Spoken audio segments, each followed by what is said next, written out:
Nous sommes depuis 200 jours en guerre. Aujourd'hui, nous vous donnons la bienvenue, Monseigneur Beaufort. Loué soit Jésus-Christ. Merci que vous êtes venu ici à Kiev.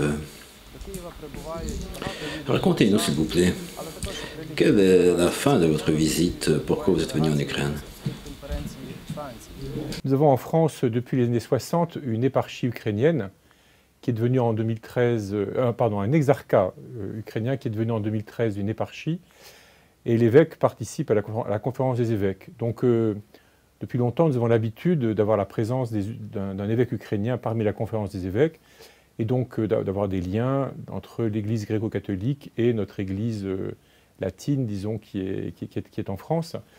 Donc, c'est une manière d'être particulièrement sensible, hein. Ça nous a rendu particulièrement sensibles au drame qu'a représenté l'invasion de la Russie en février dernier. D'autre part, moi-même, j'ai eu la chance de venir à Lviv à l'invitation de Monseigneur Goudjak en septembre 2018. Voilà, et donc j'avais depuis longtemps le désir de venir, en mon nom personnel, mais aussi au nom de tous les évêques et puis de tous les catholiques de France, pour marquer notre amitié, notre fraternité, voilà, pour comprendre, pour pouvoir témoigner aussi de ce que je verrai, et pour peut-être apporter un petit peu de force, contribuer à la force, voilà, que montre le peuple ukrainien dans cette grande tragédie. Est-ce que vous vous rappelez le jour du 24 février de cette année? Comment avez-vous su que la Russie a envahi l'Ukraine? Quelle était votre réaction personnelle?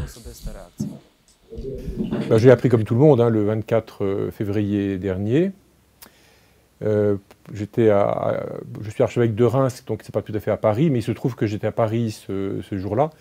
Et j'ai pu, dès le soir, aller à la cathédrale ukrainienne qui est à Paris pour participer au temps de prière qui avait été organisé.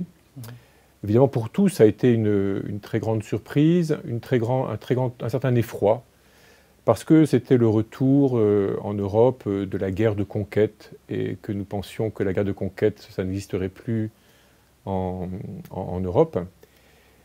Et puis la guerre, on sait bien que la guerre, c'est des morts, c'est des destructions, ce sont des violences. Et donc, ça a ajouté à cela une très grande tristesse en pensant à ce qu'allait subir le peuple ukrainien, et aussi, je dirais, à l'aventure un peu folle dans laquelle était entraîné le peuple russe. Comment l'Église de France a réagi à ce que le peuple ukrainien doit vivre et quelles sont les aides que l'Église nous apporte?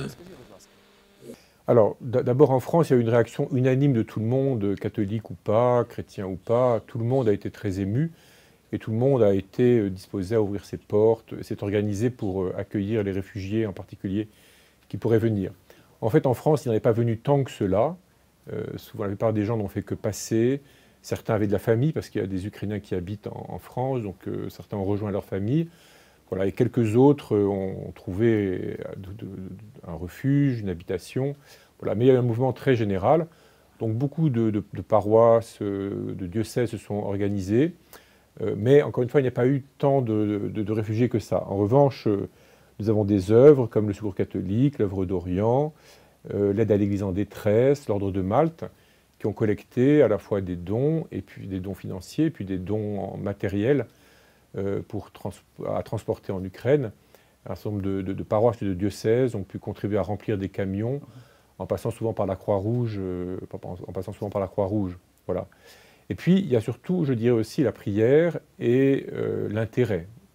Et je peux vous dire que tous les dimanches, à la messe, dans les églises de France, on prie pour la paix en Ukraine, mais pour une paix dans la justice et la vérité, pas la paix qu'un vainqueur impose à ses conditions, mais une paix dans la justice et la vérité. C'est vraiment une intention qui est portée par tous les Français.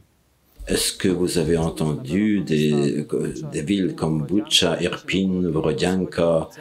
Aujourd'hui, nous voyons des nouvelles, nouveaux martyrs, des nouveaux morts à Izium. demain, vous aurez la possibilité d'aller à Butcha. Est-ce que c'est très important pour vous d'être maintenant en Ukraine et de pouvoir toucher à ces drames qu'a subi l'Ukraine et le peuple? Voilà, nous sommes une époque où on voit des images de tout. Donc on a vu des images de Butcha, d'Irpin, on verra des images de Diziou, on entend parler, on entend des analyses. Mais je sais bien que voir la réalité, voir les lieux, peut-être rencontrer quelques personnes, voir de ses yeux des maisons détruites, ce n'est pas la même chose que de les voir en images sur un écran.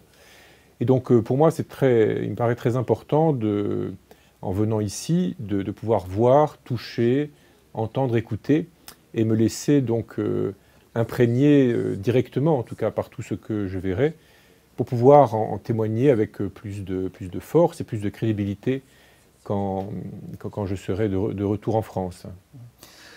Je voudrais vous remercier pour cette rencontre, que nous pouvons être ensemble ici à Kiev, en Ukraine, dans ce temps difficile que le peuple ukrainien.